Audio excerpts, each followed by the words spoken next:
When it comes to thanking your donors and providing appreciation, it's a very important part of how you build relationship with people. But I think the first and foremost thing that you ought to get clear in your mind is that the overwhelming percentage of times when Thanksgiving is expressed in the scriptures, early church as well as old, it's thanksgiving toward God. And that may seem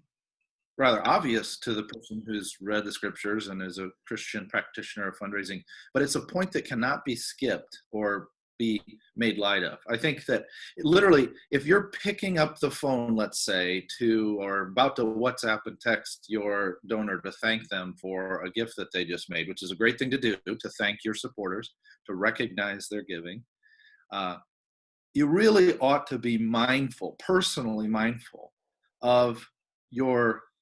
thanksgiving to God, who is the ultimate giver, who stands behind that individual person's generosity. And I think that even if you don't say on the thank you call to your donor, hey, I'm grateful to God and to you, which is a great thing to say, but even if you don't articulate it like that, there's something about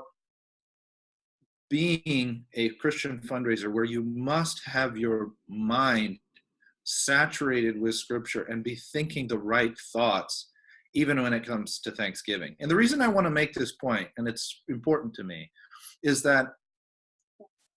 thanking someone for their gift can be a bit of a manipulative tool if it's not done with the right heart. And that's what concerns me for the Christian practitioner of fundraising. There's a fair amount of secular and maybe even quasi-Christian teaching out there that would encourage the Christian fundraiser to, thank after every gift, whether it's an email or a phone call, and make it, and that might be good advice in terms of the science, but the heart